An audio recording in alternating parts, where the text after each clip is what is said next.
મહાનગરપાલિકાની ચૂંટણી પહેલા જૂનાગઢ ભાજપમાં સંકલનનો અભાવ. ચૂંટણી સભા બાદ સાંસદ રાજેશ ચુડાસમા અને સ્ટેન્ડિંગ કમિટીના ચેરમેનના અલગ નિવેદન સામે આવ્યા છે. સ્થાનિક શાસકો પ્રજા કાર્યમાં ઉણા ઉતર્યા. ચુડાસમાનું આ નિવેદન છે તો 5 વર્ષમાં ક્યાંય ને ક્યાંય જનતાની અપેક્ષાઓ પર ખરા ન પણ ઉતર્યા હોય તો સ્ટેન્ડિંગ કમિટીના ચેરમેન હરેશ પરસાણાએ લૂલો બચાવ કર્યો છે. આપણે ક્યાંય નીચું દેખાડવાનું કામ નથી કર્યું. પરસાણાએ મીડિયા સોશિયલ મીડિયા પર દોષનો ટોપલો ઢોળ્યો. બંનેના વિરોધાભાસ નિવેદનથી સોશિયલ મીડિયામાં ટીખળ થઈ. જૂનાગઢ ભાજપમાં સંકલનનો અભાવ જોવા મળી રહ્યો છે.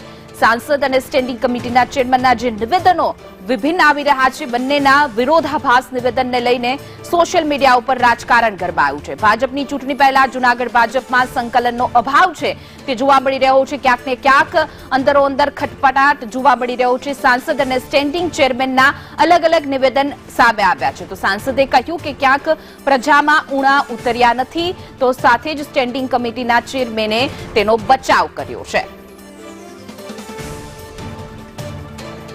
સ્ટેન્ડિંગ કમિટીના ચેરમેન હરેશ ભાઈએ બચાવ કર્યો છે. આપણે ક્યાંય નીચું દેખાડવાનું કામ નથી કર્યું. જ્યારે સાંસદે તે કાર્યવાહી ક્યાંક ને ક્યાંક જનતા સુધી ન પહોંચ્યા હોવા અને કામ ન થયા હોવાની વાત કરી, તો બીજી તરફ સ્ટેન્ડિંગ ચેરમેને તેનો બચાવ કર્યો છે. આપણે ક્યાંય નીચું દેખાવા જેવું કામ નથી કર્યું. આ બંનેના ભાજપના નેતાઓના વિરોધાભાસ નિવેદનને લઈને ક્યાંક ને ક્યાંક ભાજપમાં સંકલનનો અભાવ જોવા મળી રહ્યો છે. જે રીતે મનપાની ચૂંટણી આવી રહી છે અને આ પ્રકારના નિવેદન તો ક્યાંક ને ક્યાંક ભાજપમાં ક્યાંક નારાજગી ખટપટાટ હોય તેવું લાગી રહ્યું છે. સ્થાનિક શાસકો પ્રજાના કાર્યમાં ઉણા ઉતર્યા. સાંસદ નિવેદન આપ્યું છે તો સ્ટેન્ડિંગ કમિટીના ચેરમેન હરેશ પરસાણાનો લૂલો બચાવ છે. કહ્યું કે આપણે ક્યાંય નીચે દેખાયા જેવું કામ નથી કર્યું.